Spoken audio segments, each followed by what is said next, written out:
معاشرے کے مسائل اس لیے حل نہیں ہوتے کیونکہ شعور رکھنے والے سمجھدار لوگ بھی سچ پر کھڑے نہیں ہوتے۔ یعنی اس کائنات کا ایک خالق ہے، وہ بے حد رحم کرنے والا ہے۔ اصل مسئلہ یہ ہے کہ معرفت کے بغیر یعنی خدا نے انسان کو بے مقصد پیدا نہیں کیا۔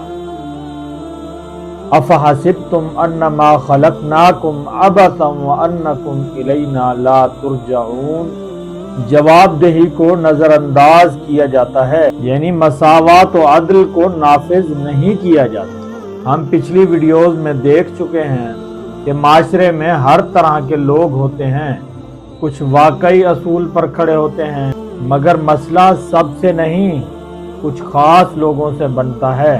سب سے پہلے خرابی وہاں سے شروع ہوتی ہے جہاں دین و دنیا کو الگ کر دیا جاتا ہے، عبادات کو اہم سمجھا جاتا ہے، مگر انسانوں کے ساتھ انصاف اور اصولوں کو اہمیت نہیں دی جاتی۔ یہی وہ جگہ ہے جہاں اصل شعور کمزور ہو جاتا ہے۔ جب اصول کمزور ہو جائیں تو پھر کچھ سمجھدار لوگ حقیقت کو سمجھتے ہوئے بھی سچ کو اپنے حساب سے لینے لگتے ہیں، یعنی پک اینڈ چوز شروع ہو جاتا ہے۔ یاد رکھیں، پک اینڈ چوز خود بھی مسئلہ ہے، مگر اسے طاقت وہ دیتا ہے جو دین کو زندگی سے الگ کر دیتا ہے۔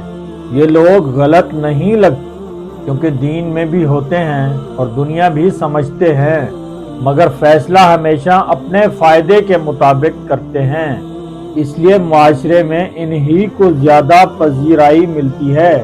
اور پھر آتا ہے اصل کھیل، نفس پرست انسان جو کبھی دین کا لبادہ اوڑھتا ہے، کبھی اصول کی بات کرتا ہے اور کبھی خواہش کی۔ جب پک اینڈ چوز والے اصول پر کھڑے نہیں ہوتے تو نفس پرست کے لیے راستہ صاف ہو چکا ہوتا ہے، تو وہ پورا نظام اپنے ہاتھ میں لے لیتا ہے۔ پھر معاشرہ اس طرف چلا جاتا ہے جس کی لاٹھی اس کی بھینس۔